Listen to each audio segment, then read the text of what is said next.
visto ya la parte, y ahora vamos a ver la parte procesal tributaria. Lo primero que hay que distinguir, quiero que les quede claro para que no haya equívoco por ahí en alguna pregunta, en algún cuestionamiento, es la diferencia entre proceso tributario y procedimiento tributario, ¿sí? El procedimiento tributario es el que se da ante la autoridad administrativa, contribuyente con relación al organismo fiscal, sea nacional o sea provincial, ¿sí? En el ámbito de la administración estamos hablando de un procedimiento tributario. En el ámbito judicial estamos hablando ya de un proceso tributario, ¿sí? Acá alguien más entra. Hola, buenas tardes. Estábamos hablando de la bolilla de derecho procesal tributario y de distinguir el proceso tributario del procedimiento tributario. El proceso tributario es el que se va a dar en el ámbito judicial o de organismos que aun cuando no estén totalmente incorporados a la órbita judicial son absolutamente independientes del organismo fiscal. En cambio, el procedimiento tributario se da en el ámbito de la administración, ¿sí? Agotado el procedimiento administrativo, es probable ejercer algún recurso en el ámbito judicial, en el ámbito de la justicia. Y ahí vamos a entrar en el proceso tributario, ¿sí? ¿Cuáles son los organismos administrativos que rigen, que ordenan, digamos, el sistema de la relación, la vinculación entre el contribuyente y el fisco? Bueno, en el ámbito nacional, la Administración Federal de Ingresos Públicos, ¿sí? Dentro de la Administración Federal de Ingresos Públicos vamos a tener una Dirección General Impositiva, que es la que está relacionada con todos los impuestos establecidos a nivel nacional. Vamos a tener la Dirección General de Aduana, que es el ámbito administrativo que está relacionado con todos los procedimientos de importación y exportación. Y tenemos también la Administración Nacional de la Seguridad Social, que es quien está en el ámbito previsional, es decir, controlar los sistemas de recaudación de aportes y contribuciones para la seguridad social, ¿sí? En los tres ámbitos, el organismo en el cual están contenidos es la Administración Federal de Ingresos Públicos, es decir, la AFIP, tanto la previsional como la aduanera como la impositiva, ¿sí? En el ámbito provincial, las direcciones de renta de las provincias, ¿sí?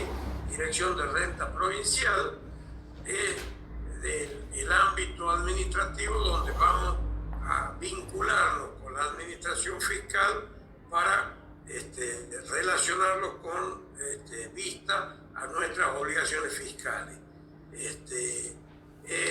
Fuera del ámbito estrictamente administrativo, en el ámbito nacional vamos a encontrar un organismo que no es exactamente un organismo que esté dentro de la órbita judicial, pero que es totalmente independiente del ámbito administrativo, o sea, de la AFIP, que es el Tribunal Fiscal de la Nación, ¿sí? Y por eso es que, a ver, permítanme que entre. Buenas tardes, Mónica. Buenas tardes, doctor, ¿cómo le va? Este organismo al que me estoy refiriendo en el ámbito nacional es el Tribunal Fiscal de la Nación, y hay también en algunas provincias tribunales fiscales provinciales. Acá en la provincia de Tucumán desde hace unos pocos años estuvo siempre mencionado en el Código Tributario y en la Constitución, pero nunca se lo puso en práctica, nunca se designó de la Dirección General de Renta, ¿sí? Bien. Ya estrictamente dentro del ámbito judicial, a los fines del procedimiento, del proceso previsional, del proceso judicial, vamos a encontrar en el ámbito nacional los juzgados federales. Vamos también a encontrar las cámaras federales de la seguridad social, que es el ámbito donde se van a apelar las resoluciones del ANSES. También tenemos como organismo de apelación, como Tribunal de Apelación de los Juzgados Federales o del Tribunal Fiscal de la Nación, las cámaras federales, ¿sí? Las cámaras contencioso administrativo federal, que van a ser el órgano de apelación, el Tribunal de Apelación de las decisiones o del Tribunal Fiscal de la Nación o de los juzgados federales, ¿sí? En el ámbito provincial, el organismo judicial de apelación va a ser la Cámara Contenciosa Administrativa en el ámbito de la provincia, ¿sí? Y en relación a un organismo del contribuyente, sino solamente un organismo del ámbito oficial, es decir, de la administración pública, los tribunales fiscales en el ámbito provincial, ¿sí? Bien, entonces les queda claro a ustedes que hay un procedimiento tributario en el ámbito administrativo y hay un proceso tributario en el ámbito judicial, ¿sí? Y dentro de ese ámbito judicial se consideran algunos organismos que no son estrictamente judiciales, pero que son independientes del organismo tributario, del órgano tributario, en caso de los tribunales fiscales, ¿sí? ¿Estamos de acuerdo en eso? Bien, que acciones y recursos prevé la ley, ¿sí? La ley prevé recursos a los cuales puede apelar el contribuyente cuando el organismo fiscal le atribuye una deuda por un tributo, por un impuesto, y contra la resolución que impone ese tributo, ¿sí? Esa deuda tributaria al contribuyente, o que le impone sanciones y otros accesorios, se va a poder recurrir en reconsideración ante el superior del organismo fiscal, es decir, ante el órgano superior de la administración fiscal, o directamente ante el Tribunal Fiscal de la Nación. Entonces, ese tipo de recursos que ustedes lo tienen previsto en la ley, acá vamos a tener que mirar un poquito la ley 11683, yo ya lo mencioné en otras bolillas. Es necesario que tengan a mano, que la bajen por internet o que compren el librito de la ley en el cual está la ley 11683 y otras leyes tributarias, para que verifiquen, para que miren, para que se guíen con el texto de la ley cuando hablamos de temas tales como los recursos, porque no es que sea una materia extremadamente compleja, pero sí relativamente fácil de confundirse un tipo de recurso con otro, ¿sí? Entonces, recurso frente a la determinación tributaria en el ámbito nacional, podemos ir en reconsideración ante el superior que ha dictado la resolución, o podemos directamente apelar la resolución al Tribunal Fiscal de la Nación.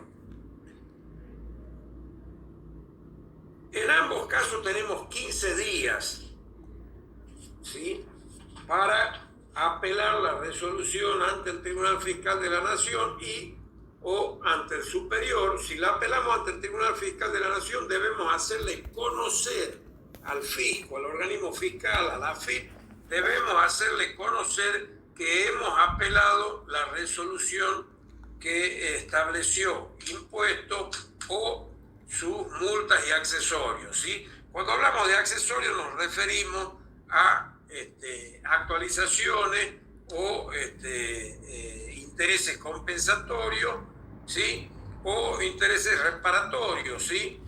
En ese caso estamos hablando de accesorios. ¿En qué caso no es procedente apelar ante el Tribunal Fiscal de la Nación? No es procedente apelar ante el Tribunal Fiscal de la Nación cuando estamos hablando de liquidaciones de anticipo o de pagos a cuenta, ¿sí?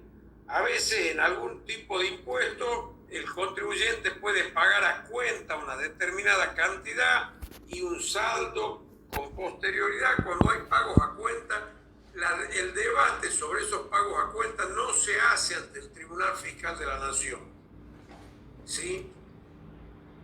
La liquidación de anticipos tampoco se hace ante el Tribunal Fiscal de la Nación. En el caso, por ejemplo, del impuesto a las ganancias, yo les mencionaba el otro día, tenemos anticipos. El contribuyente va pagando anticipos que son a cuenta del impuesto que va a corresponder al periodo fiscal en curso. Yo durante el año 2021 voy a pagar anticipo sobre el impuesto que me va a corresponder por el año 21, pero que va a vencer en el año 22, ¿ok? Bueno, cuando hago el pago de esos anticipos y esos anticipos incorporan importes que considero no adecuados, lo puedo discutir en el ámbito administrativo, pero no lo puedo discutir en el Tribunal Fiscal de la Nación. No puedo apelar. Tampoco cuando se trata de temas relacionados con la exclusión del régimen simplificado. Tampoco puedo ir, ahí estamos hablando del IVA, ¿no es cierto? Tampoco puedo ir al Tribunal Fiscal de la Nación, debe quedar la discusión en el ámbito del órgano administrativo. Y tampoco cuando estamos debatiendo sobre el reintegro por exportaciones. ¿Ustedes saben lo que es un reintegro por exportaciones? No. Bueno, los reintegros por exportaciones son ciertos beneficios que el Estado le otorga al exportador. Si yo exporto 100 pesos, 100 dólares en un producto que el Estado ha decidido beneficiar porque no es un producto de exportación tradicional, probablemente obtenga un reintegro de esa exportación en un determinado porcentaje, ¿sí? Cuando lo que estoy debatiendo es si me corresponde o no me corresponde ese reintegro, no puedo ir al Tribunal Fiscal de la Nación. Lo debo debatir al derecho a ese reintegro en el ámbito estrictamente administrativo. ¿Estamos de acuerdo? Bien, bien. Gracias. Esos son los denominados reintegros. Es la contrapartida de lo que el Estado percibe, ¿sí?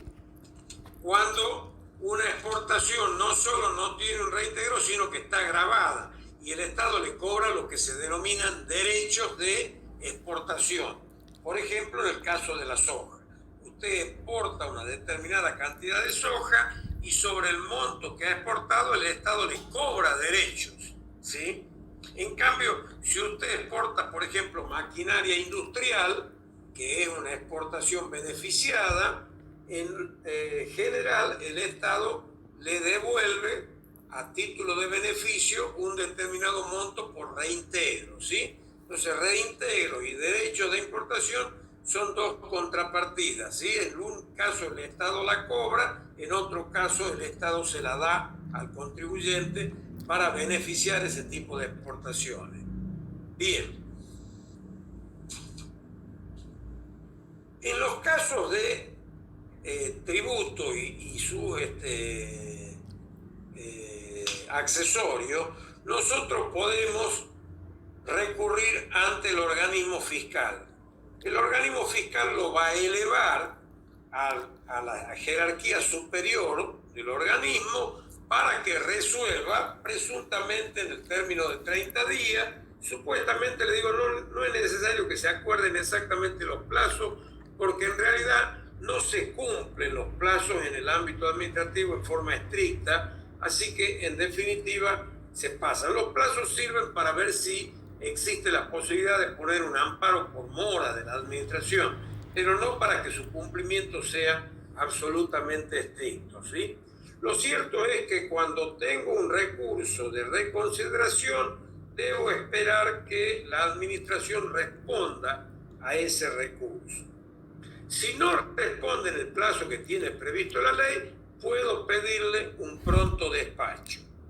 Una vez que la administración se pronuncia sobre el reclamo, sobre este recurso de reconsideración, tengo la posibilidad de apelar ante el Tribunal Fiscal de la Nación, ¿sí?, lo resuelto por el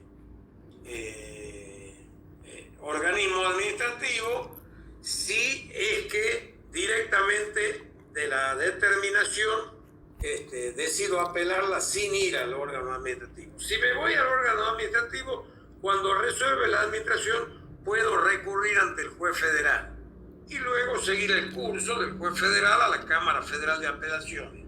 ¿Ok? Si no voy en reconsideración al órgano administrativo y me voy directamente al Tribunal Fiscal de la Nación, que es posible, por cierto, el recurso que me queda cuando resuelve el Tribunal Fiscal de la Nación es la Cámara Contenciosa Administrativa Federal, ¿sí? Esa Cámara funciona únicamente en Buenos Aires, el Tribunal Fiscal también funciona únicamente en Buenos Aires. Debo presentar la apelación en el organismo fiscal, notificarlo al organismo fiscal de que estoy apelando y solicitarle que eleve al Tribunal Fiscal la apelación que he presentado. ¿Qué debe contener esa apelación? Que en definitiva también lo debe contener ya sea el recurso de reconsideración o el recurso ante el juez federal, si es que vamos a ir al juez federal. Lo que debe contener es absolutamente todos los elementos que indiquen que el reclamo que estoy ejerciendo tiene un sustento legal, un sustento jurídico. Debo acompañar o mencionar todas las pruebas que me proponga realizar y acompañar toda la prueba documental. Por ejemplo, si se trata de balances que en realidad indiquen algo distinto de lo que la DGI afirma, que la AFIP afirma, debo presentar los balances. Si se trata de actas de directorio, si se trata de comprobantes de venta o comprobantes bancarios, debo acompañar toda la instrumental. Y por supuesto debo mencionar todas las causales jurídicas que hacen a mi derecho, toda la normativa jurídica que estipula que el derecho que reclamo me asiste y en consecuencia debe considerarse el reclamo que se propone, ¿sí? El Tribunal Fiscal de la Nación le va a correr vista a la contrapartida, es decir, a la AFIP. Pero previo a la vista me va a exigir que notifique al Procurador General de la Nación. ¿Por qué la notificación al Procurador General de la Nación? Porque el Procurador General de la Nación es el que decide si la defensa de un organismo del Estado la va a ejercer ese mismo organismo. En general, la AFIP tiene su propia estructura jurídica y por lo tanto siempre ejerce su propia defensa con sus profesionales, con sus letrados, o el procurador podría en algunos casos estipular que la defensa la ejerza otro organismo jurídico correspondiente a la nación. En el caso de la AFIP o de la aduana siempre apela a su propio, la remite nuevamente a su propio organismo jurídico. Pero de todas formas hay que notificarlo al fiscal general. Y allí, una vez notificado, se le corre el traslado a la AFIP. Ese traslado normalmente es por 30 días. Dentro de esos 30 días la AFIP debe elevar el expediente administrativo que se haya tramitado y debe contestar la demanda. Y al mismo tiempo debe plantear las excepciones. Podría plantear cierto tipo de excepciones. También algunas excepciones puede plantearlas el contribuyente, por ejemplo, la falta de legitimación. A lo mejor el fisco ha iniciado una determinación y me exige el pago de un impuesto a mí que en realidad no tengo nada que ver con la empresa, porque a lo mejor alguna vez fue director, pero no de esos periodos. Entonces no sería yo, no tendría legitimación pasiva para ser demandado. O sea que podría también yo, el contribuyente podría ejercer el derecho de plantear excepciones. El fisco también puede plantear algunas excepciones en relación a la calidad del contribuyente, ¿sí? o en relación a la factibilidad de que ese litigio sea resuelto en el ámbito del tribunal fiscal, por ejemplo, en caso de incompetencia, porque los montos no son los que estipula la ley, hay siempre un mínimo, o porque el tipo de debate que se pretende no esté dentro de las competencias del Tribunal Fiscal de la Nación, ¿sí? O porque, habiéndose apelado a recurrido previamente en la administración, correspondería el juez federal y no el Tribunal Fiscal. Es decir, ambas partes pueden, en un plazo determinado, cuando contestan la demanda, plantear excepciones. El Tribunal Fiscal debe resolver las excepciones y luego abrirlo a prueba. Esa apertura a prueba se va a llevar a cabo bajo las modalidades típicas del procedimiento administrativo. Y la ley de procedimiento administrativo así lo dice respecto del tipo de prueba pericial o del tipo de prueba de testigo, lo dice el decreto reglamentario de la ley 11.683, ¿sí? Y en consecuencia le va a ordenar al fisco y al contribuyente que produzca la prueba en un plazo determinado.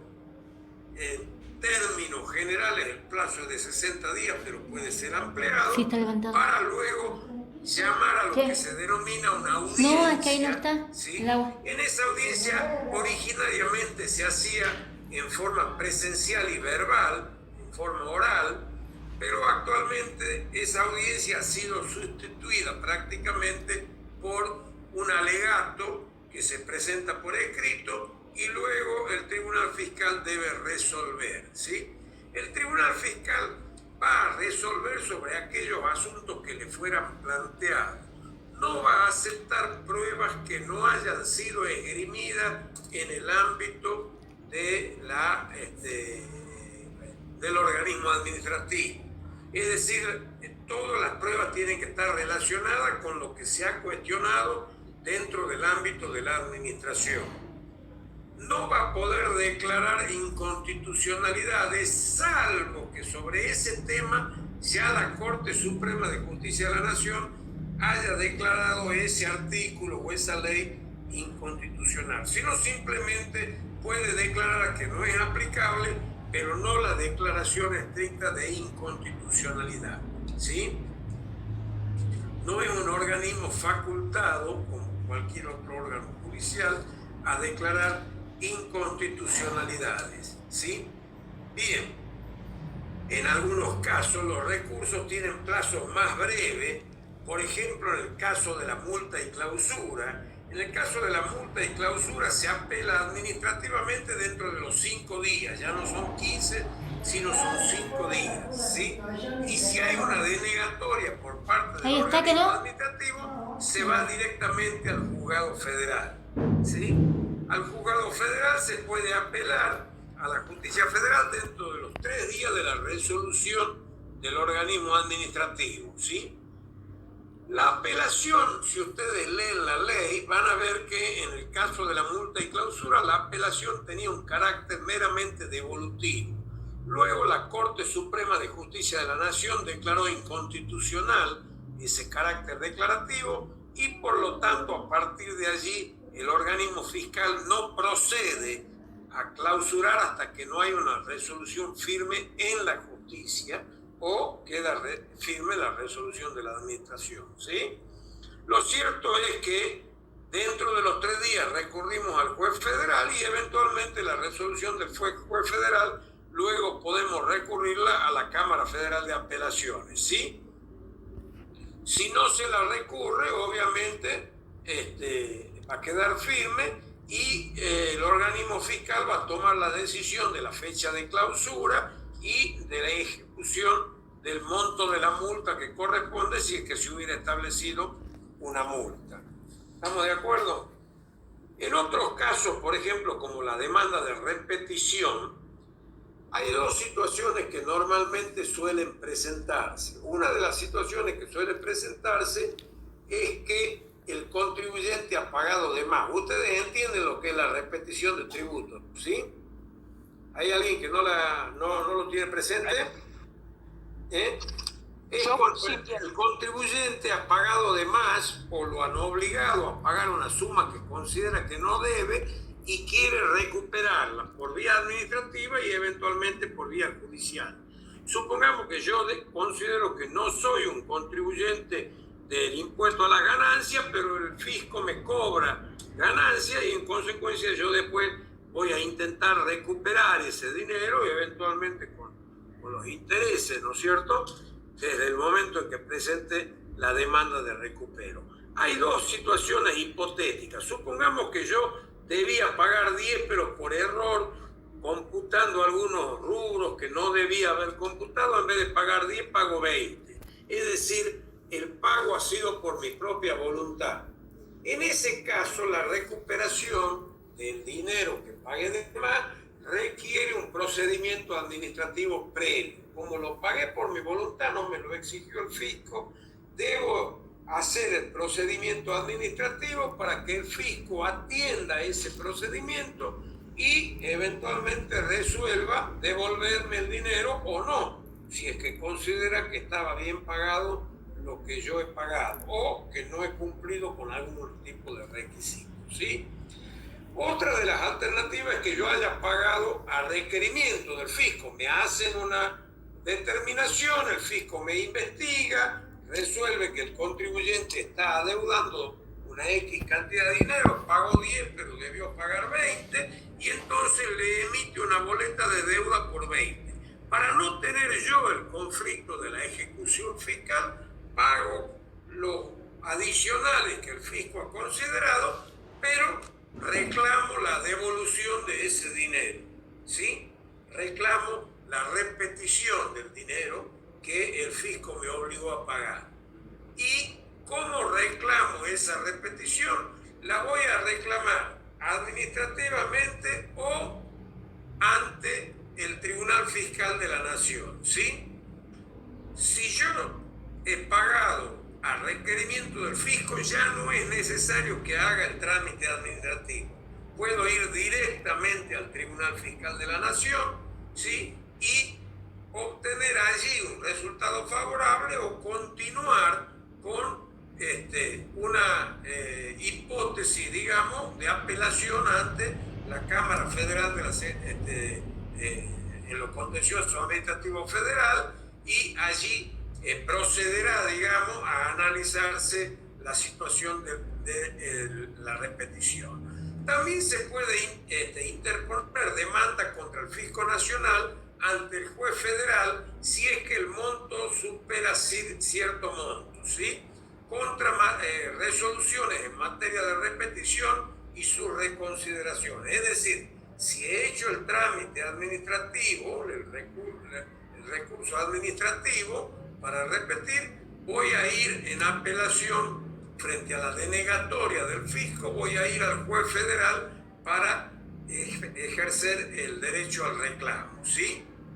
Si no se dicta resolución de la repetición en un término determinado, puedo pedir un pronto despacho y eventualmente un amparo, ¿sí?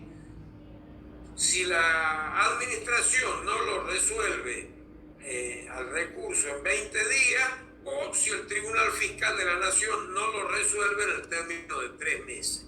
Pido un amparo y me voy a la justicia para que resuelva el amparo correspondiente, ¿ok? Ese amparo va a estar obviamente vinculado a la mora, no estamos hablando ya de una resolución definitiva sobre el tema. El organismo que reciba el amparo le va a intimar al organismo fiscal a que tome una resolución en un determinado tiempo que le eleve los elementos vinculados a la situación para advertir cuál es la razón por la cual no se ha tomado una determinación. Cuando se trata de determinaciones vinculadas a temas previsionales, ¿sí?, en el caso de los temas previsionales nos vamos a encontrar con que la apelación ya no es al Tribunal Fiscal de la Nación, nada tiene que ver con temas previsionales del Tribunal Fiscal de la Nación, sino que va a hacer una apelación directamente ante la Cámara Federal de la Seguridad Social, que funciona exclusivamente en Buenos Aires, en la ciudad de Buenos Aires. Si a nosotros nos hacen una determinación previsional, supongamos que no tenemos anotado determinada cantidad de empleados o el contribuyente los tiene anotados, pero no hace los aportes o contribuciones que efectivamente debe hacer, el fisco va a establecer una determinación de la deuda, ¿sí? Esa deuda puede ser recurrida ante la Cámara Federal de la Seguridad Social. Y la Cámara Federal de la Seguridad Social obviamente va a resolver sobre el cuestionamiento que se le hubiera hecho. En el caso de que se trate de tributos aduaneros, el sistema recursivo va a ser exactamente el mismo que cuando se trata de cuestiones impositivas. ¿Por qué? Porque el Tribunal Fiscal de la Nación está organizado, funciona también solamente en Buenos Aires, aunque la ley dice que podría funcionar en cualquier parte, está organizado con 7 salas de 3 miembros cada una. 4 salas son de carácter impositivo, están compuestas por 2 abogados y un contador, y 3 salas son de carácter aduanero y están compuestas por 3 abogados, ¿sí? Que tienen que tener una determinada cantidad de años, una determinada cantidad de experiencia. Es decir, los asuntos aduaneros también van a ir al Tribunal Fiscal de la Nación, ¿sí? Obviamente bajo la misma modalidad, ya sea porque hay una determinación y la recurrimos directamente al Tribunal Fiscal de la Nación, o ya sea porque hay una determinación, hacemos un recurso en la misma administración, es denegado y entonces nos vamos a ir al juez federal. Cuando la administración deniega la reconsideración o el jerárquico, nos vamos al juez federal. Si lo que hemos hecho ha sido apelar directamente la resolución, vamos al Tribunal Fiscal de la Nación. ¿Está comprendido esto? ¿Hay alguna dificultad sobre este tema? No, yo... Los amparos no hace falta que tengan una memorización de las fechas, de los plazos, basta con que sepan que ante la falta de resolución se pueden plantear amparos, ¿sí? ¿Sí? ¿Alguna pregunta? Bien. Sí, yo tengo una. El Tribunal Fiscal de la Nación pertenece ya a una sede judicial, ya no es parte administrativa, ¿verdad? El primer recurso. No, respecto al Tribunal Fiscal de la Nación. El recurso al Tribunal Fiscal, al Tribunal Fiscal de la Nación va a ser resuelto ahí en el ámbito del Tribunal Fiscal de la Nación. No vamos ahí al Procurador General porque todavía no estamos en un órgano administrativo, ¿sí?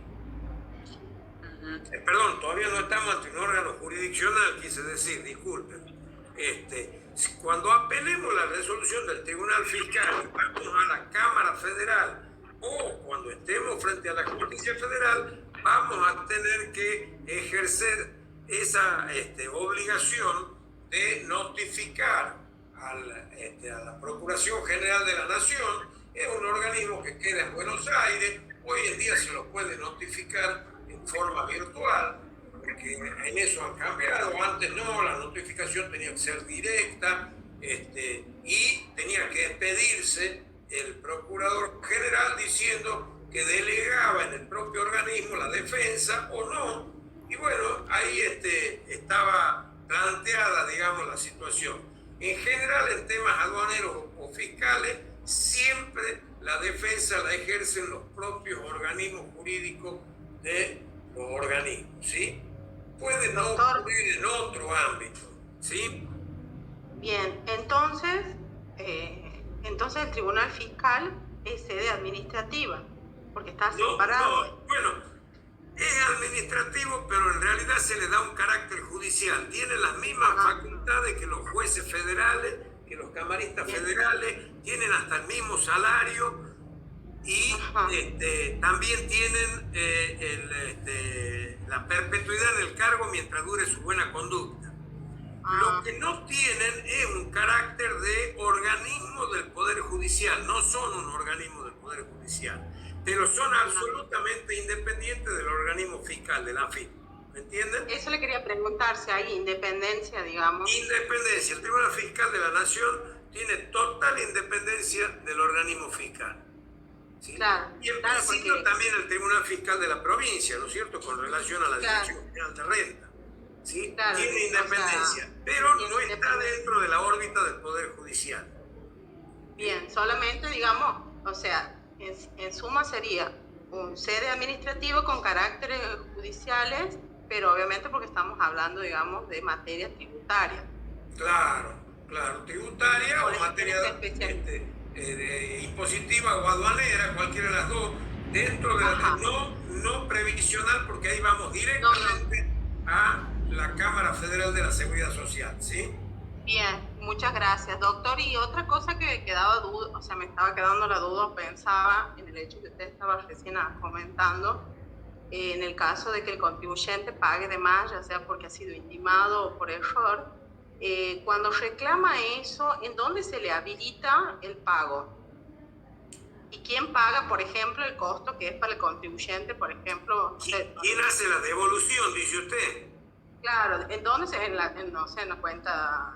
No, la devolución la va a tener, la devolución la va a tener que hacer el fisco, sea el fisco nacional o un fisco provincial, en donde Sí, pero sea que se ¿cómo? haya hecho. O sea, claro, o sea, o lo deja a favor en la cuenta de AFIP o le paga directamente o sea, le gira, le da el CBU, no sé cómo le paga. No, le paga directamente la AFIP y hasta incluso le puede, digamos, extender un cheque o lo va a compensar con otros tributos que estén adeudados. ¿Sí? Si usted está adeudando un tributo, le va a compensar con el tributo adeudado, pero si lo condenan a pagar intereses, le va a tener que pagar intereses, claro.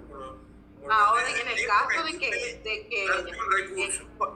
Claro, porque esta situación incurre en un gasto, digamos, para el contribuyente, de un abogado, y ¿quién pagaría eso, esas costas? Esos honorarios, las costas las tiene que pagar el fisco. En el ámbito nacional les cuento que el fisco paga las costas con relativa celeridad, ¿no? No van a creer que no. Yo he tenido la suerte de cobrar muchas veces honorarios del fisco, porque, bueno, pleitos en los cuales parcialmente o totalmente ha sido vencido y lo condenan en costas y tiene que pagar las costas.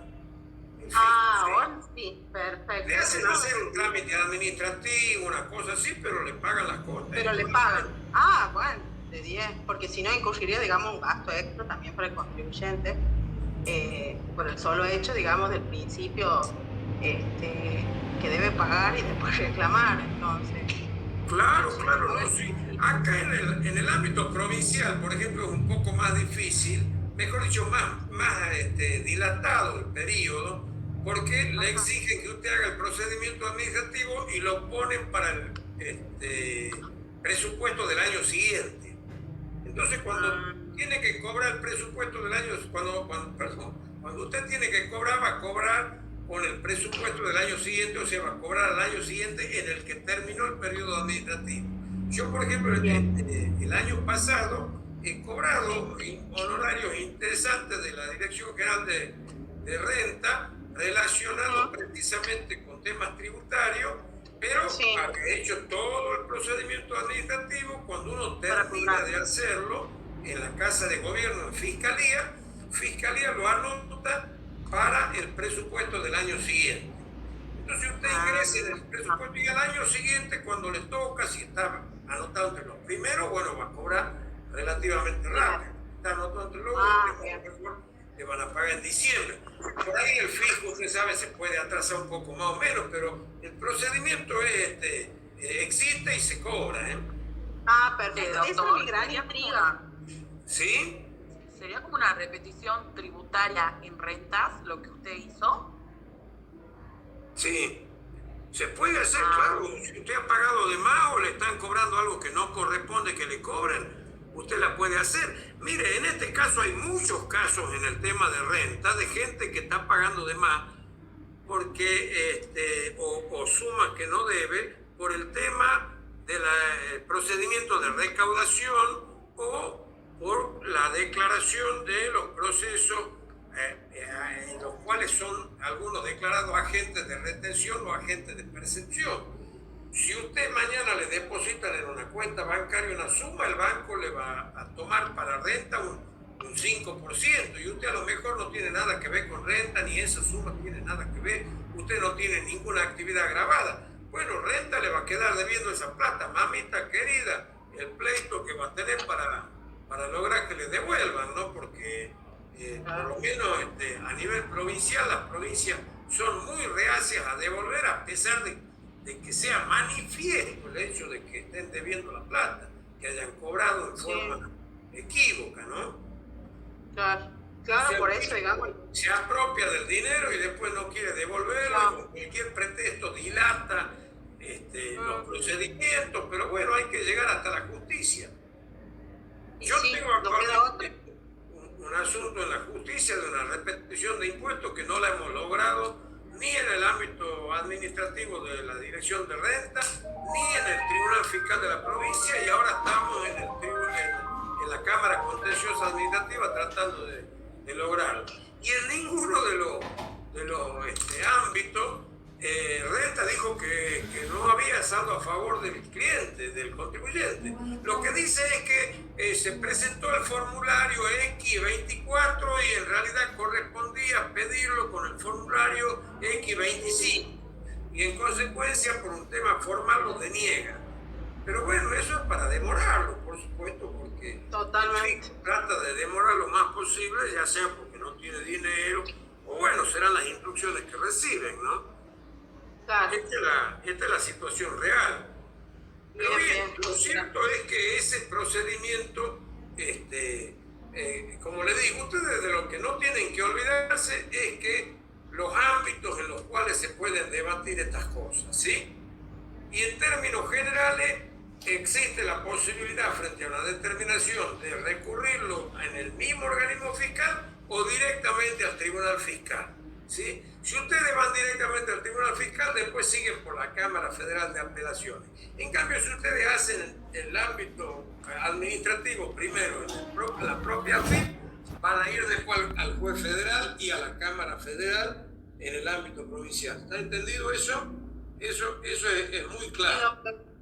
Perfecto. Y tienen que tener también en claro, cuando se trata del caso de multas, clausuras y demás, son otros organismos los que deben, ya no es el Tribunal Fiscal de la Nación, a lo mejor, en el caso clausura, el Tribunal Fiscal de la Nación, al juez federal o a la Cámara Contenciosa Administrativa.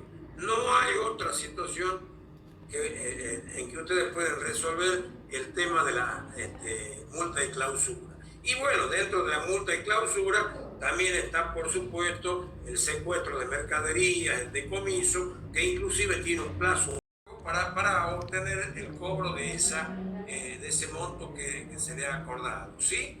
Y obviamente este tipo de procedimiento, la ejecución fiscal, tiene un marco más acotado que los procesos ejecutivos que ustedes van a encontrar en el Código de Procedimiento Civil y Comercial de la Nación o en el Código de Procedimiento de la provincia, ¿sí? Para las ejecuciones, para los juicios ejecutivos.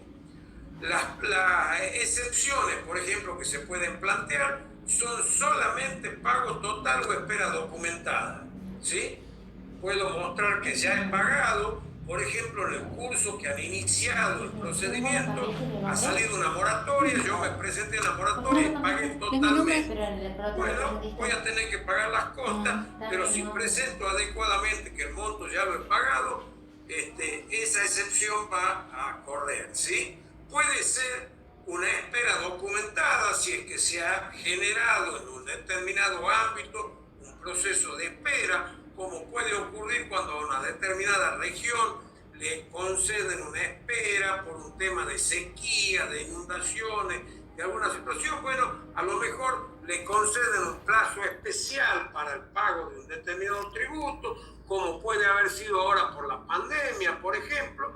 Bueno, usted puede plantear que usted está incluido dentro de ese plazo de espera. También está el tema de la prescripción. Ya hemos dicho que la prescripción corre desde el 1 de enero del año siguiente al cual debió realizarse el pago, ¿sí? Pero obviamente puede plantearse como una excepción que la deuda que el fisco pretende cobrar está prescripta. Y puede plantearse también como una inhabilidad de título, vamos a suponer que no esté firmado por un juez administrativo. No lo puede firmar el supervisor o el inspector a la resolución administrativa.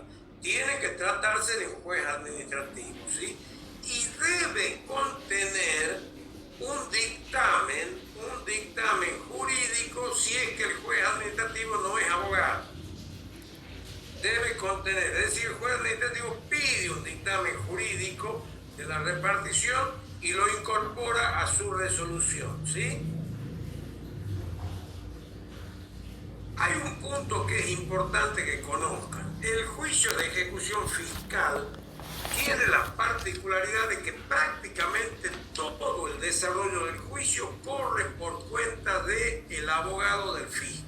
Es decir, no necesita pedirle intimaciones ni embargos al juez, directamente plantea la intimación bajo apercibimiento de embargo, puede obtener el desapoderamiento de los bienes embargados en forma directa y lo único que tiene que solicitarle es informarle al juez informarle del embargo y solicitarle una fecha para el remate, si no se produce el pago. Es decir, las facultades que se le conceden al abogado del fisco son facultades extraordinarias en relación a las que normalmente en los juicios de carácter ejecutivo tiene el abogado en el ámbito común, ¿sí? Por ejemplo, usted debe pedirle al juez que un embargo. En cambio, la ley, fíjese usted, antes lo que la ley decía, la 11.683, decía el juez debe conceder el embargo que le pida el fisco. O sea, no es que puede, sino que debe.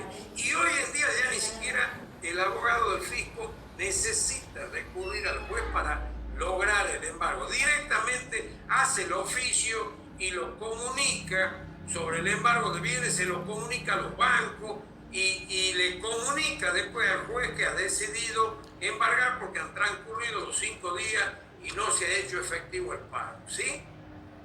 O sea, las características del juicio son muy favorables al organismo fiscal. Supongamos que usted después paga, o inclusive hasta supongamos que usted no le correspondía pagar y así lo declara el juez, pero usted estaba embargado. El trámite para levantar el embargo lo tiene que hacer también en el organismo fiscal. Es decir, va a tener que plantearle al organismo fiscal que le levante el embargo. Y obviamente el secuestro, si que hubiera habido un secuestro de bienes.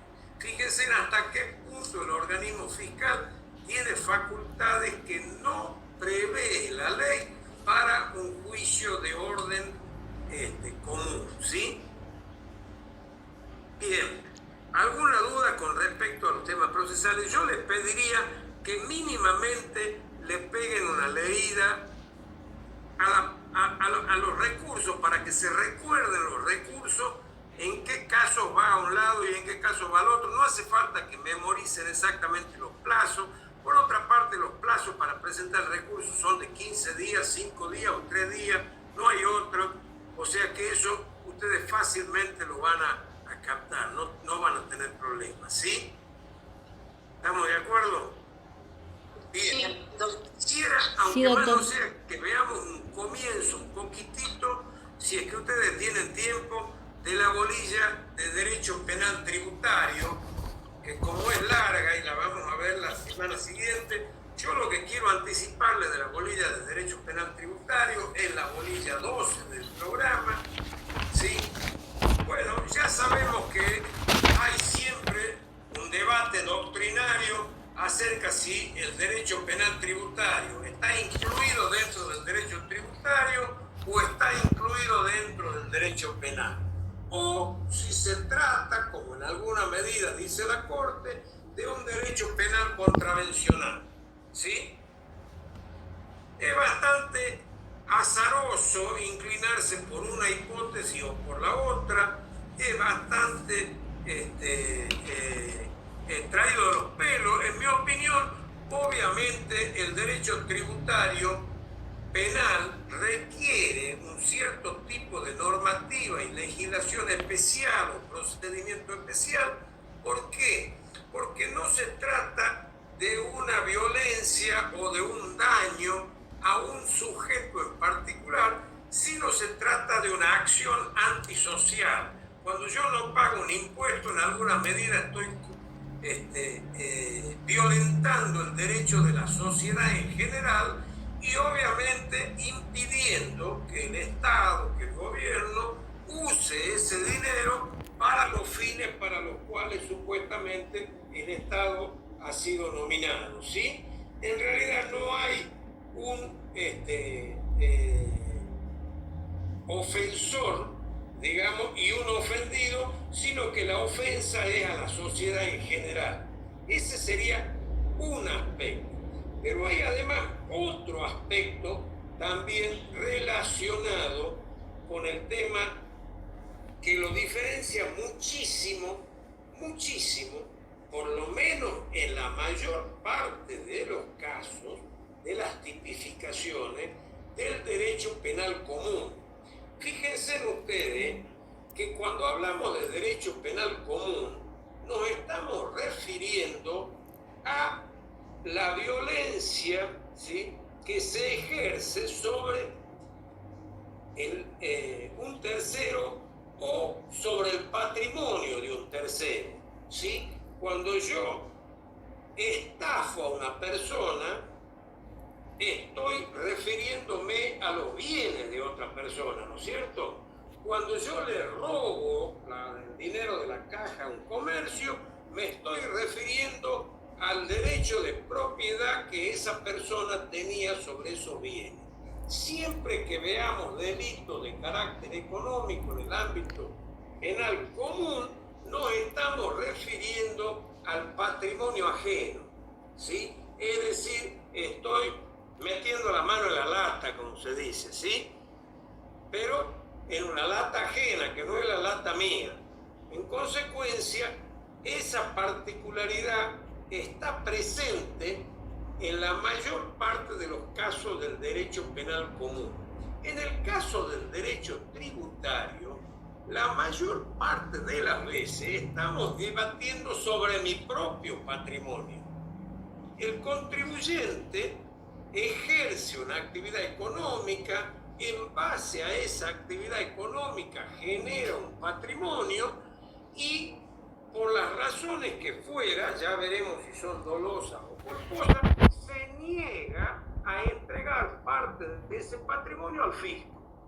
Es decir, no está jugando con el patrimonio ajeno, sino con el patrimonio propio. Y en muchos casos, llegado el momento en que debe hacer efectiva la obligación tributaria, el contribuyente lisa y llanamente no tiene disponible patrimonio para afrontar la obligación tributaria. Imaginémonos, y no son pocos los casos que a menudo ocurren, de un comerciante que viene medio mal, que viene de mal en peor, no tiene malas intenciones, pero lo cierto es que llega el día 1 o el día 5 del mes y no tiene la plata para pagar los sueldos. Y ni qué hablar si no tiene para pagar los sueldos, que obviamente no tiene la plata para pagar los aportes, obviamente, los aportes y las contribuciones previsionales. Supongamos que ese comerciante que no quiere tener conflicto con sus empleados, pide dinero prestado o va al banco y pide un préstamo para poder pagar los sueldos, pensando, bueno, ya me voy a recuperar y mientras tanto no le estoy adeudando el sueldo al personal, ¿sí? Pero no tiene dinero para pagar las contribuciones. Desde el punto de vista del fisco, eso va a ser un delito punible con prisión según el monto que el contribuyente hubiera omitido pagar. Cuando ustedes van a ver los tipos penales, ustedes van a ver que el contribuyente, si ha pagado 10 pesos y en realidad debió pagar 20, está en infracción por el monto de 10 pesos. Si ese monto no llega al monto mínimo que dice la ley penal tributaria, está en el marco de la contribución en el marco de la contravención de la ley 11683. Yo diría que esos son los aspectos fundamentales que distinguen al derecho penal común del derecho penal tributario, ¿sí? Obviamente, dentro del derecho penal tributario o dentro del derecho tributario hay algunos aspectos que son meramente contravencionales y hay algunos aspectos que son de carácter doloso, es decir, donde yo organizo las cosas para cometer un fraude al Estado. Y entonces ahí estaríamos dentro de la ley penal tributaria o estaríamos meramente dentro de una contravención que puede ser de carácter formal o material. ¿Cuándo la contravención sería de carácter formal? Cuando yo tengo que presentar una declaración jurada y no la presento en términos. O directamente pasa el tiempo, no la presento, me descubren que no he presentado la declaración jurada y en consecuencia me meten una multa, ¿sí? El contribuyente va a ser multado por incumplimiento de una obligación formal. Cuando se trata de la omisión de pago, yo debo pagar mañana el impuesto a las ganancias y no lo pago, estoy omitiendo. No, yo no le miento al fisco, presenté la declaración jurada, le dije al fisco que mi obligación era de tantos pesos, pero como no tenía plata o como no me daba la gana, no lo pagué. Estoy en una omisión tributaria, ¿sí? Tenía que pagar 10, pero no lo pagué. Esa omisión está dentro del artículo 45 de la ley 11683.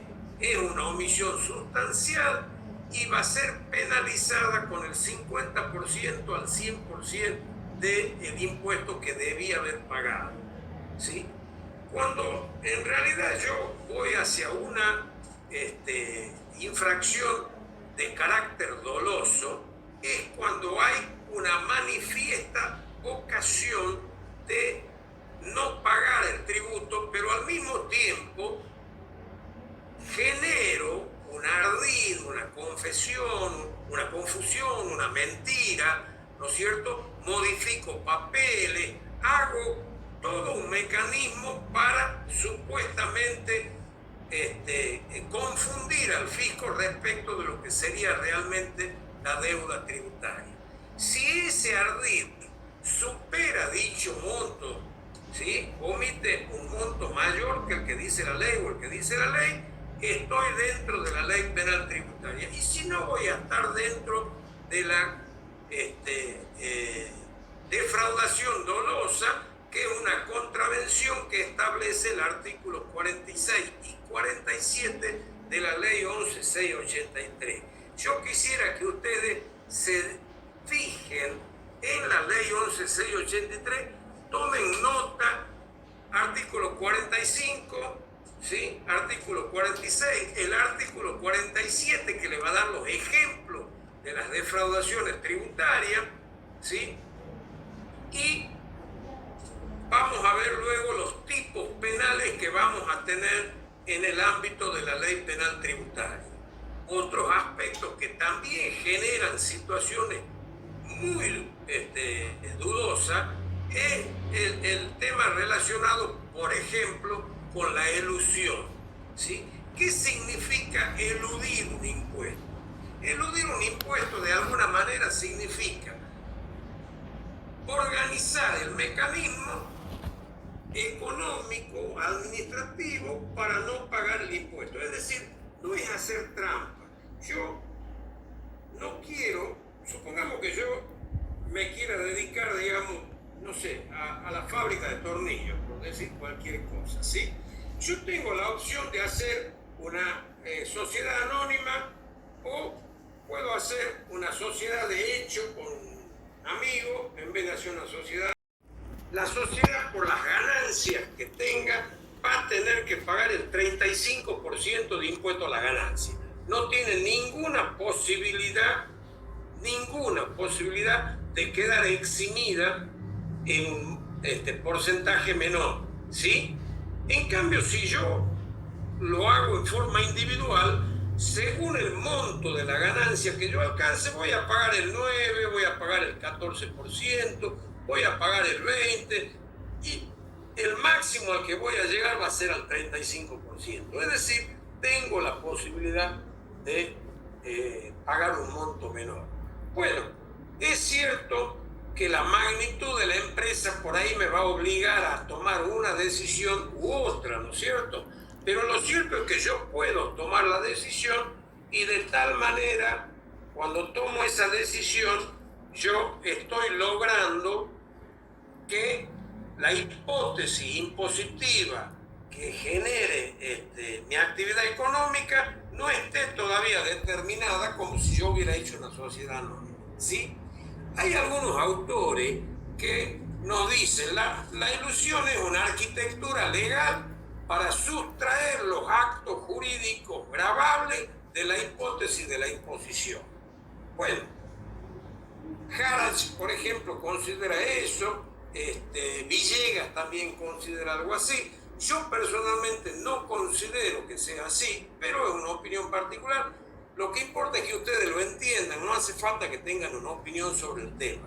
Lo cierto es que la ilusión nos sustrae del pago de un impuesto.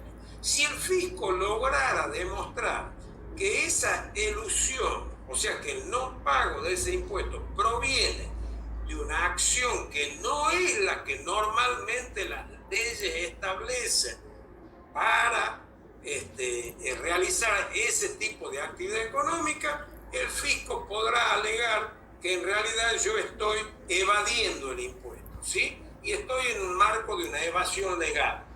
Si no logra acreditar eso el fisco, es decir, que yo he intentado hacer esa arquitectura legal para la evasión, yo voy a estar dentro del marco de la ilusión y probablemente no sea o no constituya ningún delito, ¿sí? Bien, junto con las sanciones penales que puede establecer la ley penal tributaria, hay también sanciones de carácter monetario, ¿sí? Entonces, el fisco, además de establecer cierto tipo de sanciones de carácter privación de la libertad, puede en algunos casos establecer una multa de acuerdo a cuál sea el monto que el fisco entiende que ha evadido. Lo cierto es que para que haya una situación, ¿no es cierto?, dolosa, debe haber declaraciones maliciosas o engañosas. Yo declaro que vendí 10 y en realidad la documentación dice que vendí 20.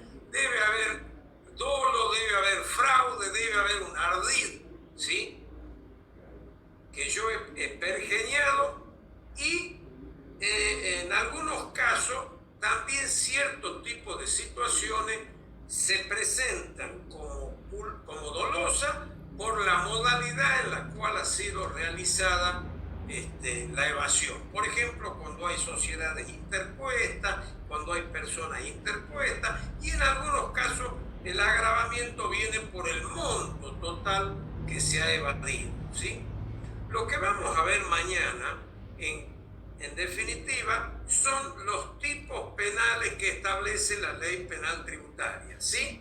Lo que quería era hacerle un anticipo actualmente, en el marco de esta bolilla, de la primera parte respecto a los puntos centrales, digamos, teóricos del régimen penal tributario.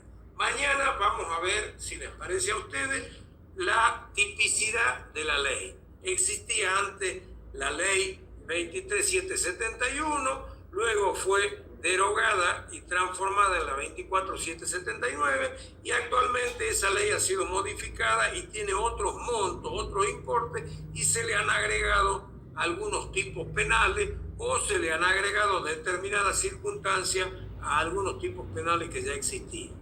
¿Estamos de acuerdo? Bien, doctor, le quería hacer una consulta. Sí. En el caso, digamos, de las excepciones, ahí como usted decía, el pago total o parcial, ¿cuál puede ser, por ejemplo, en el caso de un pago parcial? Eso como que no me ha quedado claro. ¿Cuándo uno puede alegar un pago parcial o puede poner como excepción un pago parcial? Bueno, cuando usted ha pagado una parte, supongamos que usted ha entrado, ¿sí?, en una moratoria y la moratoria la beneficia para pagar el impuesto a la ganancia que estaba debiendo en 12 cuotas, ¿sí? Usted paga las primeras 6 cuotas y después no paga más. Como no paga más, le declaran caída la moratoria. Y entonces el fisco le inicia un juicio. Como a usted se le ha caído la moratoria de acuerdo a la resolución del fisco, el fisco no la toma en cuenta. El fisco directamente le inicia la ejecución del importe que usted debía por el impuesto a la ganancia de aquel periodo que no había pagado en su momento y que después entró a la moratoria. Cuando usted va a contestar la demanda que le inició el fisco, va a decir, tiene razón, estoy debiendo, pero en realidad yo ya pagué 6 cuotas. Claro, se la van a tomar a valor nominal, obviamente. No le van a tomar a valor actualizado. Pero es un pago parcial y el juez se lo va a tomar, por supuesto, al pago parcial. Le estoy dando simplemente un ejemplo, puede haber mucho otro. Eso es lo que quería, como para entenderlo, ¿en qué ejemplo podría ser el pago parcial? No, bueno, usted va a hacer a instar ese pago parcial si es que el fisco le inicia una acción ejecutiva en el ámbito de la justicia o si usted tiene una intimación al pago del monto total bajo apercibimiento de iniciales acciones judiciales. En una de esas usted se presenta y le dice, yo tengo un pago parcial de tantas cuotas, todo en el ámbito estrictamente administrativo, y entonces usted deduce el monto de las 6 cuotas y le paga el saldo. Lo que falta, perfecto. O se compromete a pagar el saldo en el término de 15 días, qué sé yo, bueno, le cobrarán intereses o lo que fuera, ¿no es cierto? Bien. ¿Ok? Y el tema sí, perfecto, Doc. Y lo último, en cuanto al tema en el tema de suspensión, digamos, de la prescripción, porque aquí es como, yo tengo, digamos, de Villegas que dice que hay dos supuestos. El primer supuesto, aquí dice en la determinación de oficio por un año que se computa desde la fecha de la intimación de pago, si contra esa intimación se interpone un recurso de apelación al Tribunal Fiscal de la Nación, se prolonga 90 días más. Ese es uno de los casos. Claro. Eso como que no lo he entendido bien. Pero ahí, si hay una intervención del Tribunal Fiscal de la Nación, se interrumpe la prescripción mientras está en el Tribunal Fiscal de la Nación. ¿Sí? Y si después va a la Cámara, también sigue interrumpida. Lo que pasa es que cuando hay una resolución definitiva, supongamos que el Tribunal Fiscal resuelve, ahí hay una prórroga de 90 días, ¿sí? Ahí pero mientras está en el ámbito del Tribunal Fiscal de la Nación o de la justicia, la facultad digamos, el proceso de prescripción queda interrumpido. La suspensión es con relación a la determinación tributaria, ¿sí? Bien. Y hay una suspensión un poco adicional cuando se trata de periodos que están por vencerse, ¿sí? Ahora estamos en el 21, supongamos que el fisco le quiera determinar el año 2015, que se vencería ahora en diciembre del 2021, ¿sí? La prescripción del 2015 comienza a partir del 1 de enero del 2016, digamos, ¿sí? Entonces usted tiene el 2016, 17, 18, 19 y 20, ¿sí? Perdón, esa prescribía en el 20. Supongamos que en octubre del 20 le quieran determinar diciembre del 2015, entonces va a tener una prórroga de la suspensión de la prescripción especial porque son periodos que están por vencerse, ¿sí? Y eso hay que tenerlo en cuenta. Pero no, sobre eso no le van a preguntar. Usted lo que tiene que decir en el ámbito administrativo, hay un periodo de suspensión de la prescripción, ¿sí?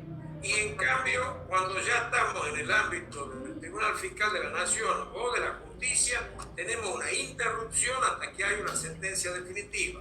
Y dentro de la sentencia definitiva, todavía va a correr un plazo adicional de suspensión de la prescripción. Bueno, bien, muchas gracias, doctor. Bueno, nos vemos mañana entonces. Sí, mañana. Ok, Sí, doctor. perfecto. Hasta luego. Chao. Hasta mañana.